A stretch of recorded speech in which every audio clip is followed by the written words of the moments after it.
The idea initially was not to get rid of Spanish rule. Charles V, Philip II, during their reign, that was the height of our prosperity. First of all, of course, the 80 Years' War is a hell of a long time ago, so no one has any personal memories.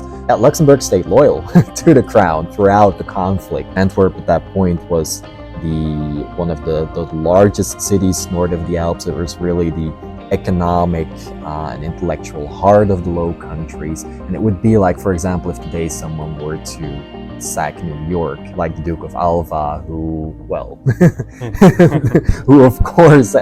¿Cuál es la memoria que tiene Bélgica de la gobernación española de las 17 provincias? ¿El saco de Amberes cambió todo? ¿El duque de Alba salvó a los católicos de los Países Bajos? ¿Fue mucho más que una guerra civil religiosa?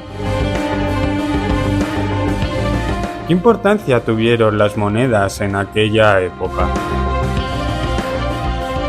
¿Hubo muchos mercenarios en la guerra de los 80 años?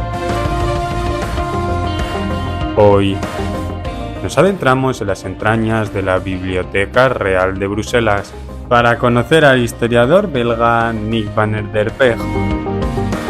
¿Qué percepción tiene del pasado español en Bélgica? Lo descubrimos en Trincheras Ocultas. If you're in the middle between rebel group and ruler and how to navigate the balance between those two, that's always a very difficult thing for local communities, and who to support and who not to support. Bienvenidos un día más a Trincheras Ocultas, bienvenidos a un nuevo programa que me hace muchísima ilusión presentar porque nos encontramos en la Biblioteca Real de Bélgica. Un lugar que todo el mundo pensará, claro, tiene muchísimos libros, ¿no? Una biblioteca es donde aquí vienen los historiadores a comprender qué pasó, sobre todo en ese siglo XVI que tanto tocamos en Trincheras Ocultas. Pero ¿y si les digo que vamos a investigar hoy sobre monedas y sobre medallas del siglo XVI? Medallas del Duque de Alba, de Alejandro Farnesio, de Felipe II o del emperador Carlos V. Y para ello he tenido la suerte de que me han concedido el privilegio de una entrevista con uno de los curators que se hizo aquí, como es Nick. Vamos a conocerle, él acaba de empezar aquí el trabajo y podríamos decir que conoce muchísimo, está muy enfocado, hay que decirlo, en el Imperio Romano y en el Imperio Egipcio, pero va a hablarnos de primera mano también de este siglo XVI y monedas que él ha visto. Y vamos a conocer también cuál es su perspectiva sobre esta guerra que sucedió aquí en los Países Bajos españoles. Así que voy a cambiar ya al inglés. Muchísimas gracias siempre por estar ahí. Voy a cambiar ya al inglés. Thank you very much, Nick, for giving me the pleasure to have you here today in my YouTube channel. It's a real pleasure. You're very welcome. Nick, tell us, which one is the role of a curator? Because maybe it's something that nobody knows, and I think it's a good question. Well, it's a role with a lot of variety. A curator has to do a lot of stuff. The basic task of a curator is, of course, maintaining the collection. In the case of coins, well, it's like making sure everything is in the right spot, everything is findable. If there is corrosion, making sure that is treated. It's really maintaining the collection and protecting it for as long as possible, ideally for eternity. That's the basic task of a curator, but of course we want to do more than just safeguard the coins. We don't just want to put them in a vault, put them away for the next 100 years. We also want to do something with them. Two important things. On the one hand, we need to make sure that people also have access to the collection. Researchers, for instance, who want to do scientific research, numismatists, they need to have access to the coins for their research, and we also need to organize that. In the past, there was a large focus on publications, making catalogs of public collections and so on.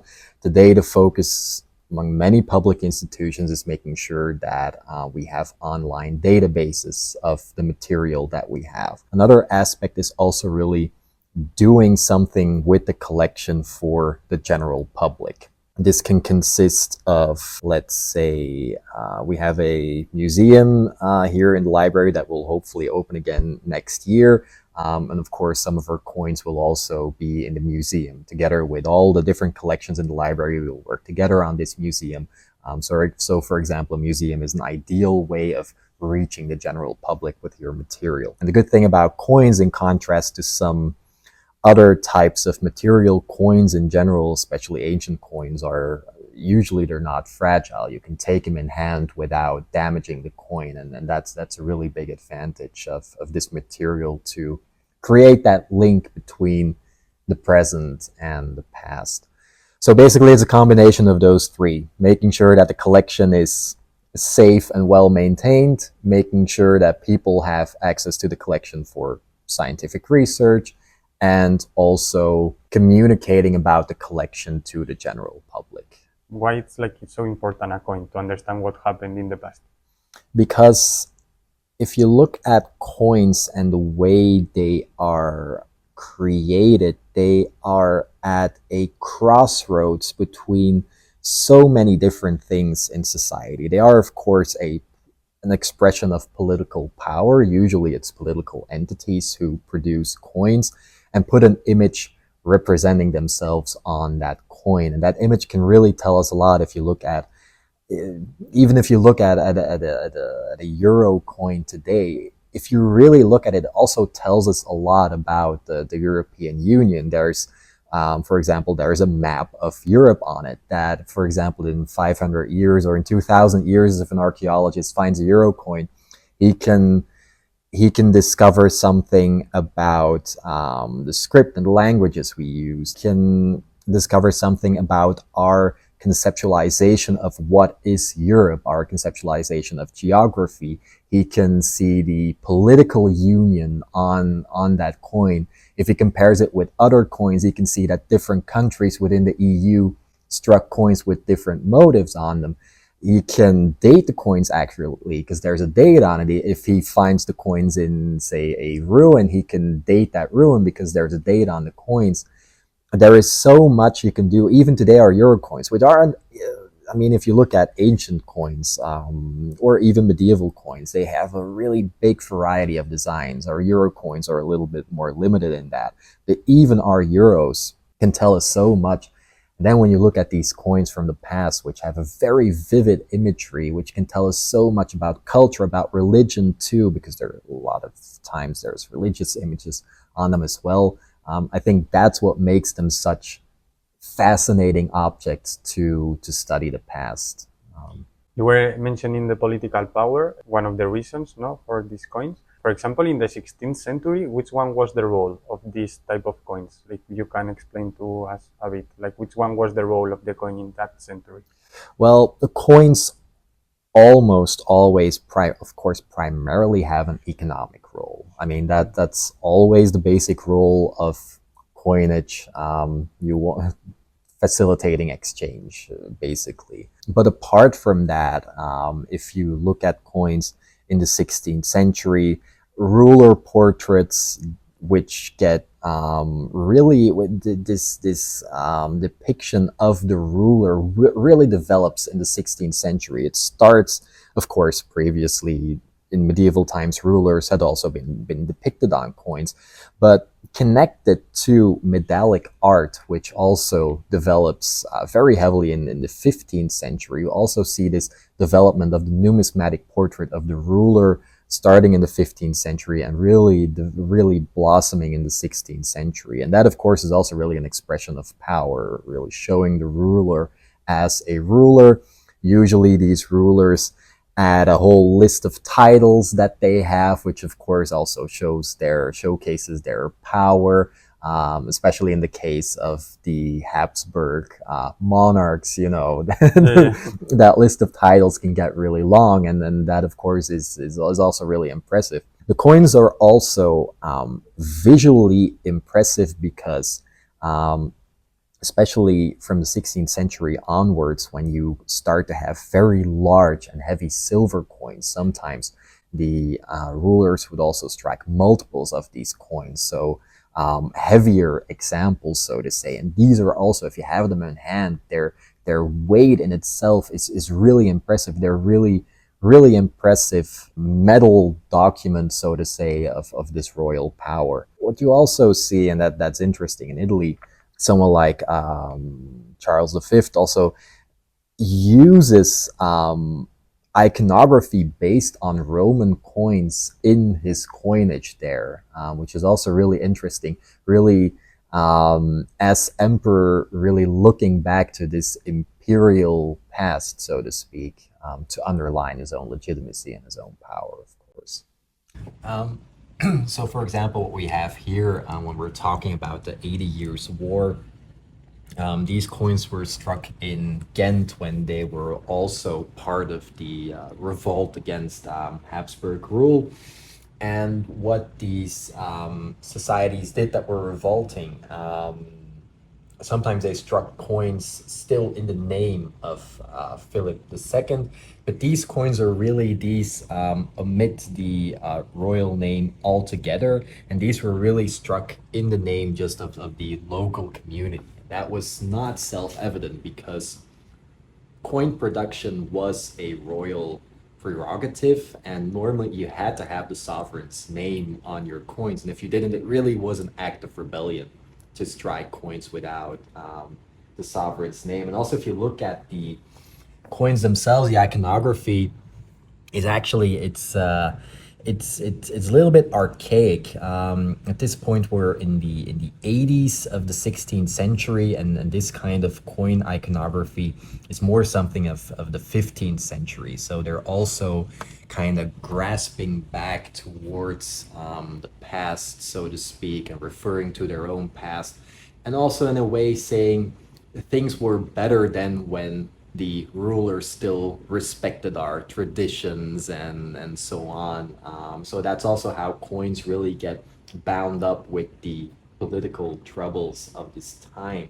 And speaking of political troubles, here are some really interesting coins struck during two different sieges of Brussels by Alexander Farnese, the Duke of Parma, and typical for this kind of siege coins. So troops besieged Brussels, and at that point, they had to pay their defenders. So what you need to do, you quickly need to produce coinage to make sure that everyone stays paid and happy, because otherwise you're not going to get defended. And very typical for this kind of siege coinage, which needs to be produced very, very quickly. There's no time for making nice round planchets to strike your coins on. You just basically cut out these square pieces of metal and put your stamp on it. And it's very typical. So these are for Brussels, but we know them for many other cities during the 80 Years' War. For example, Amsterdam, Middelburg in Zeeland, there's Cambrai is also here on the tray. So many different cities struck these coins during the period that they were besieged by either by the Spaniards or by the Dutch rebels. Okay, because they needed to produce like coins immediately, no? To pay Yeah, the they troops. needed to produce their coins immediately, indeed, or risk people defecting or just trying to leave the city and leave them to their own devices. So yeah, that was definitely important to do. And maybe a little bit because you also took some photos of the medals. We didn't discuss this in very great detail, but the 16th century also really saw this flowering. Well, of course, we talked about the numismatic art, also really the flowering of medals, and that was a trend that already started during the Renaissance, and it was definitely based on Roman coins. And for example, if you look at a very nice sestertius of Trajan here, the Emperor Trajan with the Circus Maximus He was on the from Spain. reverse. He was from Spain, indeed. Trajan was indeed a Spaniard. It's this kind of coins. It's these kind of coins that would inspire the medallic art of the 15th. Thank you very much for sharing with us this knowledge. I think it's so interesting. And our YouTube channel is so focused on the 16th century, the Dutch Revolution. And I think I will have the pleasure to ask you about what is the perception that you have here in Belgium about this period. Because sometimes in Spain we think that the Low Countries nowadays, maybe we have differences between Belgium and the Netherlands, like and it began here, maybe in this conflict, religion conflict, civil war. What is the perception that you have? I think the perception that we have of the Spanish period is that it was a bit of a mixed bag, in the sense that on the one hand, the Habsburg Netherlands under the Habsburg rulers like Charles V, Philip II, during their reign, that was the height of our prosperity. Well, until the 19th century at least, that was really economically, culturally, intellectually, that was the high point, especially of the southern Low Countries, what is today Belgium. But at the same time, the Dutch revolt and the Spanish reaction to that also saw the end of that prosperity for the southern Low Countries, with the sack of Antwerp, for example. So it's kind of mixed. And usually when we're talking about this period, usually the focus is indeed on a figure like the Duke of Alva, who, well, who of course had a pretty repressive policy in trying to take out the rebellion. The focus is usually on the rebellion and the negative aspects of that, and for example on the sack of Antwerp and what that meant. Antwerp at that point was one of the largest cities north of the Alps. It was really the economic and intellectual heart of the Low Countries. And it would be like, for example, if today someone were to sack New York, and the cultural and economic impact of that on the United States would be devastating, of course. And that's basically the same sort of thing that happened there. And imagine if all those intellectuals and bankers and wealthy people would then pack their things and move to Canada, move to Ontario, and Ontario is the next big city or whatever. That's kind of the idea that we generally have, that then all these rich and clever people packed their bags and went to the northern Low Countries, which led to the rise of Amsterdam. And they then entered their glory period in, say, the 17th century, while we were basically languishing a bit, still reeling a bit from the economic after effects of the Dutch revolt. Si estás viendo el vídeo, te quiero dar las gracias por estar asistiendo a esta entrevista, viéndola desde tu dispositivo, en una entrevista que tuvo que realizarse en inglés, y es por eso que no he podido subir el vídeo el anterior domingo, como siempre hago. Pero bueno, siempre tienen ahí abajo, como están viendo, esos subtítulos en español perfectamente estudiados para que puedan entender mejor lo que nos dijo este historiador belga, el historiador Nick. La verdad que creo que es algo muy interesante todo lo que toca, y entender más esas conexiones y esa revuelta que sucedieron en los Países Bajos españoles de los Habsburgo. Muchísimas gracias por estar siempre ahí. Les voy a dejar ya que continúen con el vídeo, no sin antes pedirles por favor que cualquier ayuda que hagan a través de Patreon, de mi página independiente, pueda ayudar a que consiga todavía mejorar más lo que es audiovisualmente el canal y pueda dar con más historiadores. También, si no eres miembro de YouTube, también tienes esa opción que he abierto hace poco para todo aquel que quiera apoyar el canal más allá de una suscripción, un me gusta o un comentario, que obviamente se agradece muchísimo. Les dejo que sigan disfrutando de la entrevista.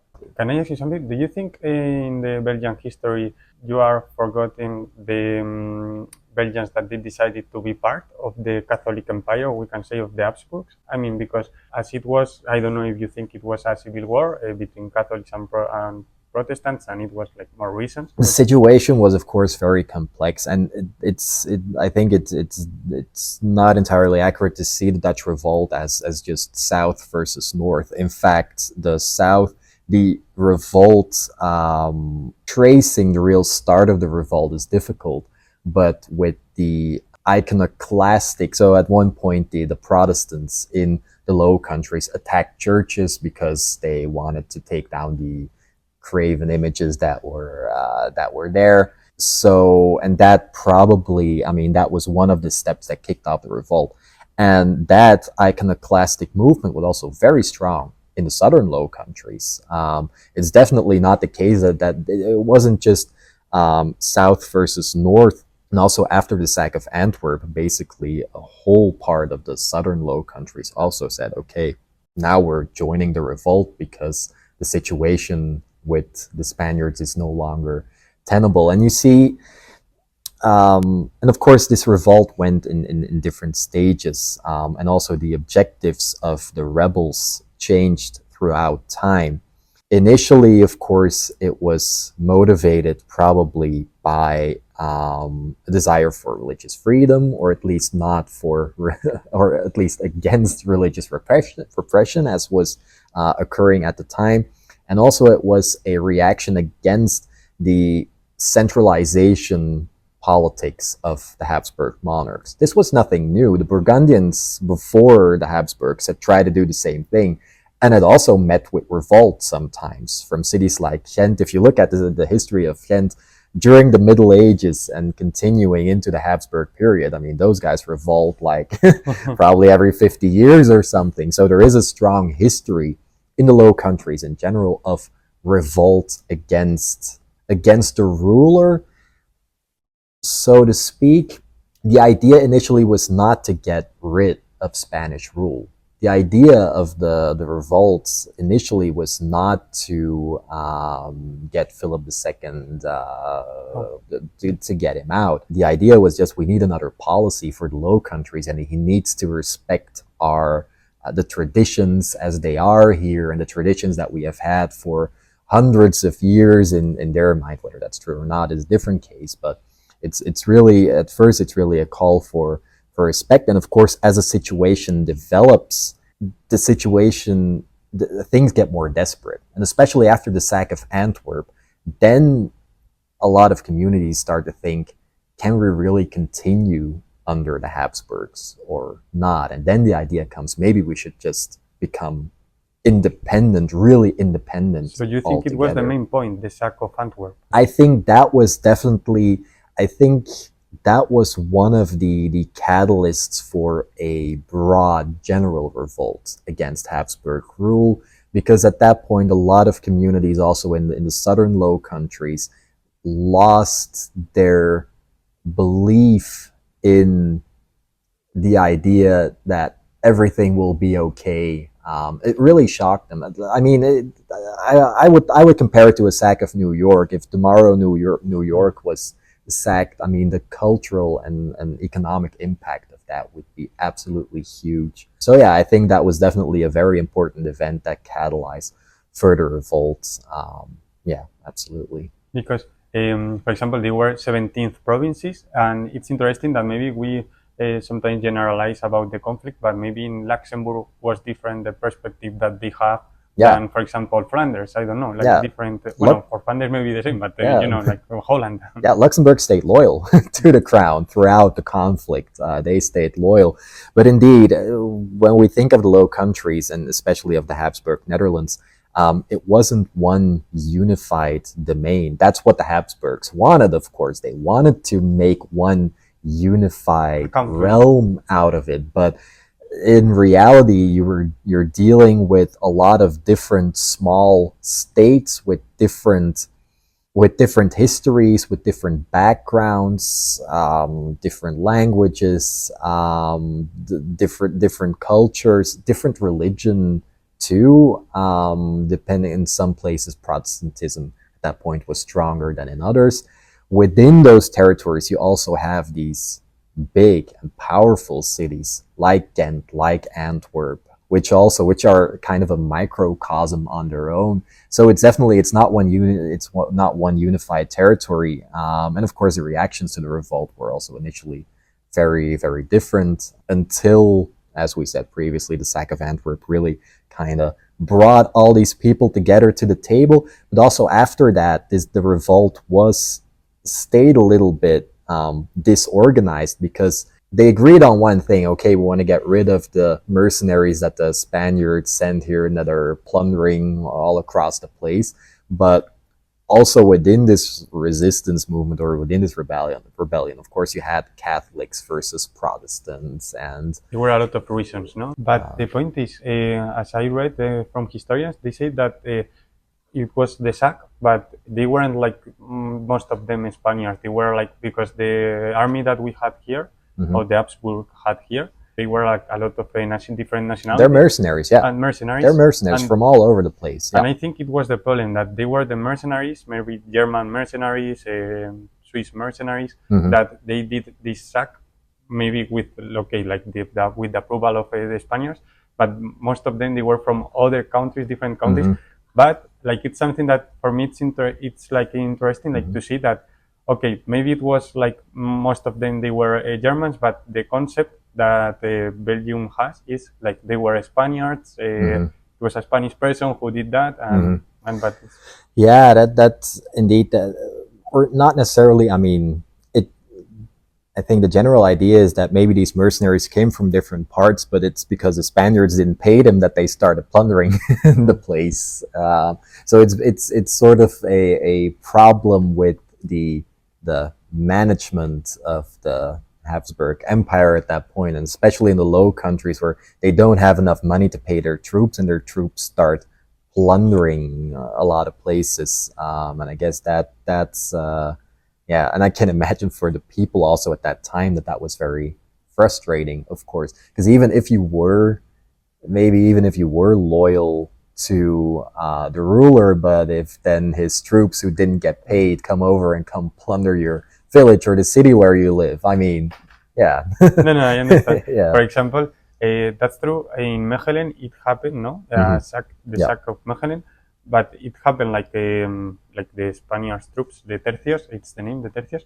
And after 3 years, William de Orange, he did the same there. But it's true, like for me, like the perspective is like the civil society. We need to imagine that okay, this year the Habsburgs they will plunder the city, but in 3 years we don't know if the Protestants from the north they will do the same.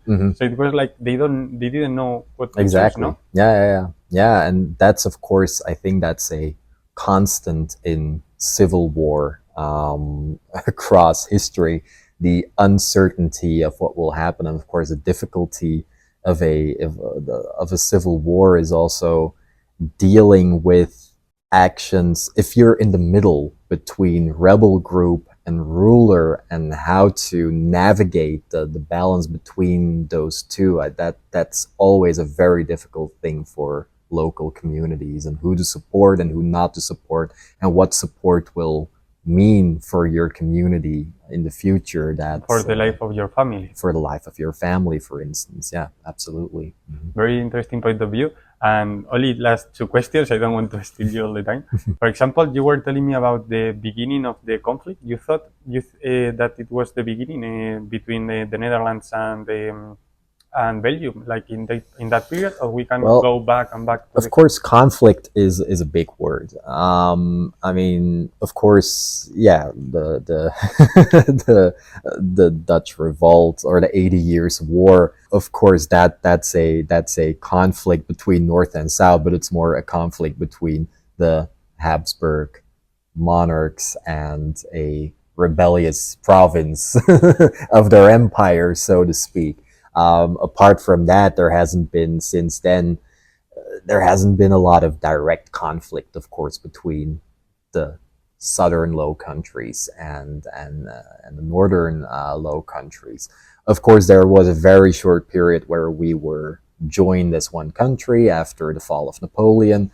15 years of the Kingdom of the Netherlands, which included Belgium, but then after 15 years we said, yeah, this isn't working for us, so we're gonna revolt. And that was probably the only other conflict that there's been between direct conflict that there's been between North and South. That said, of course, there is a big cultural difference between the two, and that is, I think, historically born out of religion. Of course, Catholic South versus Protestant North. And there are, even though we speak, especially in Flanders, of course we speak the same language as they do in the Netherlands, but you do notice there are small cultural differences between between the two countries, for sure. Yeah.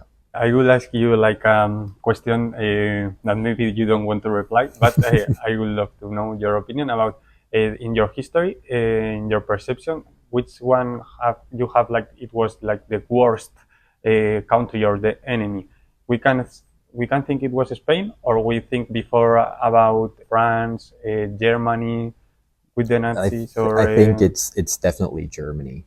Germany. Germany still, as far as we have like the worst the foreign invasion. Of course, we're here in Belgium. We're used to other people invading our territory. I mean, it's happened plenty of times across history. But especially the Germans, that's definitely worse because I also, first of all, of course, the 80 Years' War is a hell of a long time ago, so no one has any personal memories. But also the impact of the German invasion in Belgium twice, of course, during the First World War and the Second World War, had a very large impact on the civil population everywhere. Even in the village where I grew up in, like my grandparents, they also have stories about living under German occupation and what that meant for everyday life. So it's definitely the German occupation during the two world wars. That's definitely seen as like the biggest disaster, so to speak, when it comes to foreign invasions in our history. Yeah. Because maybe it's like if I ask you about the Roman Empire when they were here, maybe it's like the same question, or That's a funny thing. On the one hand, of course, how we perceive our history as a nation is really funny because there's this idea that Celts lived here, or well, Gauls, the ancient Belgians, and there's this phrase from Caesar's De Bello Gallico, which says that they are the bravest of all peoples, and that's often referred to as, okay, yeah, that's the history of the Belgians. That's the starting point of our history. And then the Romans come, and okay, the Romans kill a lot of those ancient Belgians, but that's okay. You get the creation of this Gallo-Roman society, and those are our ancestors. And then there's a gap. So basically, you have the Romans. Then there's a gap of like, yeah, when did the Roman Empire end in these parts? Let's say in the 4th to 5th centuries, with the collapse of the Roman Empire. So let's say 4th, 5th century, and then there's a gap, and suddenly we're in the High Middle Ages with the Crusades, and sometimes there's a little bit of attention for the early medieval period, but not a whole lot. A little bit, maybe Charlemagne or something. Maybe someone remembers, oh yeah, there was a guy like that, but there's actually a gap of 500 years that gets really that doesn't get a lot of attention, which I find really interesting and also really weird because after the fall of the Roman Empire, of course, someone else moved in here, the Merovingians, which were Franks. They spoke a Germanic language, and I'm not a linguist, but as far as I know, the language that we in Flanders speak today, Dutch, is basically the continuation. Well, of course, it is a Germanic language, and it's the ancient Frankish of those people who invaded this territory. It's their language, of course, in a evolved form that we speak today. So I would argue that those guys are at least as much our ancestors as the Romans or the Gauls were, but they're almost completely forgotten in national histories of Belgium or Flanders. It's this blind spot that we have. And I think it's because France, of course, claimed these Franks as part of their history. France is also called France because of those Franks, and I think that's why they kind of that we Belgians kind of shifted the focus away from that, because we're like, okay, the French can have their Franks. But if you look at the historical developments here, it's definitely there is a good case to be made for these Franks also as our ancestors, so to speak. Yeah. For example, the Burgundian period in Flanders, it was prosperous too, very, very, yeah. So I would say our prosperity runs basically from, like, the height of our prosperity, so to speak, runs from the 15th century until the 80 Years' War. That's like the cultural and economic zenith of the southern Low Countries. For example, the Burgundians, I'm always asking myself, like, what happened? Because for me, the Burgundian, they could have like a country nowadays. They like kind of disappear. I mean, like how you can be so prosperous and like someone invades you, and you have a marriage with the Habsburgs, and you completely disappear, like a dynasty like that. Yeah, of course. I mean, they were absorbed into the Habsburgs because of their marriage policy. So I mean, you could say that Charles V is also. I mean, he is a Habsburg, but he also has Burgundian blood in him, of course. So he's also the continuation, of course, of that Burgundian state. But yeah, this Burgundian state gets transforms into this Habsburg state just because of the political succession, indeed. And it's also the Burgundian dukes were sometimes also very ambitious with what they wanted to do, and sometimes also ran into trouble because of their ambitions. So yeah. Nick, thank you very much for attending this interview. For me, it was a real pleasure. If you want to sum up with a conclusion, you want to say maybe between the connections between Spain and Belgium, historical connections, or something like you want to address, like it's your moment. But thank you very much, Nick. Like it was a real pleasure. Yeah, you're you're absolutely welcome. I think to sum it up, our connection with Spain is one is a duality between, on the one hand, this great prosperity that we had under the Habsburgs, and on the other hand, the catastrophe of the 80 Years' War, which for us meant sort of after the 80 Years' War, sort of economically we weren't as powerful anymore, not as prosperous anymore. Culturally, we also weren't as strong anymore as the northern Low Countries. But on the other hand, that glory period should never be forgotten either. I think that's important too, to keep that in the back of our minds and not let that let the ills of the later period overshadow that early period, that earlier golden age. Yeah. Thank you very much, Nick, for You're welcome. This interview. I will finish, the video. Muchísimas gracias por estar hasta aquí. La verdad que es muy interesante, ¿no? Ver también cómo Bélgica ha sido un país que ha sido invadido, ¿no? Por diferentes otras naciones, y quizás no tienen tanto metido en la cabeza si España les invadió en el siglo XVI o no. Por lo que hemos visto hoy en Nick, hay dos diferentes versiones, ¿no? Una que es la próspera, que es con la que se quiere quedar y es con la que vamos a finalizar este vídeo. ¿Por qué no rescatar, ¿no?, estos momentos prósperos sin hablar con ellos, sin tener miedo, ¿no?, a demostrar que en ese momento Bélgica y España tenían buenas conexiones y ambos países, ambos estados, podríamos decir, o ese imperio realmente era próspero y trajo aquí muchísimos avances. Muchísimas gracias por estar siempre ahí. Nosotros nos vemos en el próximo vídeo. ¿Todavía no te has suscrito a Trincheras Ocultas? ¿Sabías que más de un 80% de las personas que ven mis vídeos no se suscriben? Pido por favor, si eres uno de ellos, que vayas ahí abajo rápidamente y cliques en el botón de suscribirse para seguir apoyando Trincheras Ocultas.